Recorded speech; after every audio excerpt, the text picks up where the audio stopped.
साधु संत महात्मा, जिसने आत्म कल्याण के लिए, दोबारा से सुन लीजिए, आत्म कल्याण के लिए बीड़ा उठाया है, परम उद्देश्य को प्राप्त करने के लिए बीड़ा उठाया है, जो सुबह प्रातः काल ही भगवान की भक्ति करने के लिए उठता है, उसका नाम साधु है। साधक ही साधु होता है।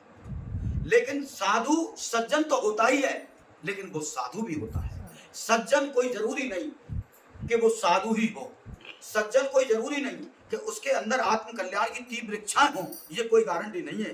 लेकिन बहुत लोगों से, काफी लोगों से वो अच्छा होता है कि उसके अंदर सज्जनता है, वो कभी किसी से लड़ता झगड़ता नहीं है और बहुत ही सज्जन है।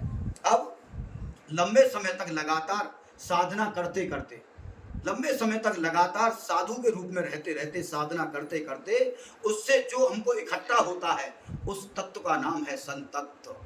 प्राणी के हृदय के अंदर संतत्व प्रकट हो जाता है, संतत्व प्रकट हो जाता है। भगवान की भक्ति करते करते उसमें एक तत्व है, संतत्व इकट्ठा हो जाता है। वही तत्व वास्तव में वो संत बन जाता है। और वो क्या लेकर के आता है? साधु जो संत बन जाता है, त्याग लेकर के आता है, वैराग्य लेकर के आता है, समता लेकर के आता है। समतावान उसके नेत्र हो जाते हैं, त्यागी हो जाता है, वैराग्य का भी जन्म हो जाता है। वो दूसरी स्टेज पर संत भी है।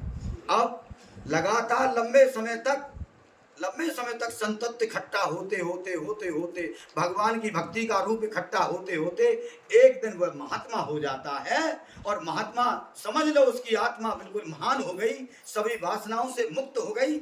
ऐसे शुद्ध महात्मा का नाम ही परमात्मा का रूप दिया जाता है, जो हर तरह से, बिल्कुल पूरी तरह से जो मुक्त हो जाए, वासना से मुक्त हो जाए, उस तत्व का नाम महात्मा है। और समझ लेना, ये वास्तविक ही संसार में कोई विरला ऐसा होता है जो महात्मा का रूप होता है। होते बहुत हैं, लेकिन वो मिल पाना बड़ा मुश्किल है। ये भगवत कृपा से ही ऐसे महापुरुषों का सानिध्य मिलता है। ये साधु संत महात्मा की बात। इसी के साथ चलते चलते जब महात्मा हो गया, बच्चापन से चला, साधुगिरी करी, साधना करी, साधना करते करते संतत्व इकट्ठा हुआ, उसमें संसार से उपरामता आई, प्रेम प्रकट हुआ। प्रेम के अंदर जो भी थोड़ी बहुत सूक्ष्म से सूक्ष्म वासनाएं थी, महात्मा बनने तक सारी वासना का उपासना से नाश हो गया। प्राणी के हृदय कैसा हो गया? सिया राम में सब जग जानी, करहु प्रणाम जोर जुग पानी, हरो व्यापक सर वस्त्र समाना, प्रेम से प्रगट होयो में जाना।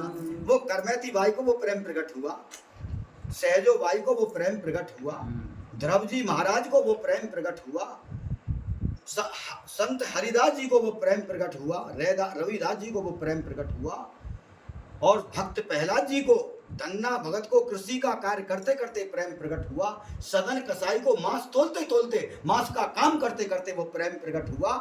क्योंकि भक्ति जो है वो किसी भी तरह से परतंत्र नहीं है, वो स्वतंत्र है। भक्ति स्वतंत्र, सकल सुख खानी, बिन सत्संग न पावे प्राणी। क्योंकि भक्ति तत्व जब ही प्राप्त होता है जब प्राणी के जीवन में संत आ जाते हैं, प्राणी के जीवन में सत्संगति आ जाती है। उससे पहले तुम रात और दिन ध्यान में लगे रहो, अकेली साधना करते रहो, तुमको कोई चीज हासिल होने वाली नहीं है, नहीं हो सकती। क्योंकि कल काल है, अच्छे अच्छों को दिखते और गिरते देखा है। लेकिन जब रात और दिन तुम प्रभु के प्रेम में लगे रहोगे, प्रभु को अपना मान लो, तुम्हारी करनी हमारी करनी और कथनी एक हो जाएगी। आज तो झूठे कह रहे हैं भाई बड़ी कृपा है, बड़ी कृपा है, बड़े अच्छे हैं, रात और दिन हमको पलकों पर रखते हैं, रात और दिन बड़ा आनंद देते हैं। लेकिन एक दिन ये सत्य सटीक बिल्कुल घटित हो जाएगा हृदय के अंदर, जब 24 घंटे का प्रभु का गुणगान करोगे। आप देख लीजिए, ज्यादा कहीं भागने की जरूरत नहीं है। प्रेमानंद महाराज जी को देख लीजिए, उनके लोग, अभी धर्मपत्नी हमारी अपनी पीहर गई हुई है, अभी फोन आया उनका, बोले एक लड़की ब्यूटी पार्लर बड़ी अच्छी थी और वृंदावन और मथुरा के लिए उसके हृदय में लगन लग गई। क्योंकि जहाँ महापुरुषों के आवाज़ जाती हैं, जहाँ महापुरुषों का वाइब्रेशन जाता है, उनके हृदय के अंदर प्रेम प्रकट होता है।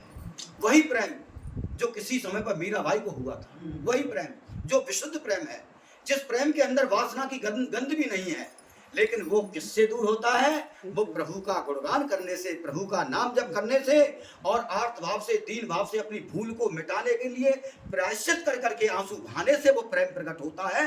क्योंकि वास्तविक अहंकार अगर गलता है तो प्रेम आंसुओं में होकर के ही निकलता है और गलता है। बोलिए सत्य सद्गुरुदेव भगवान की, श्री रमण बिहारी लाल की।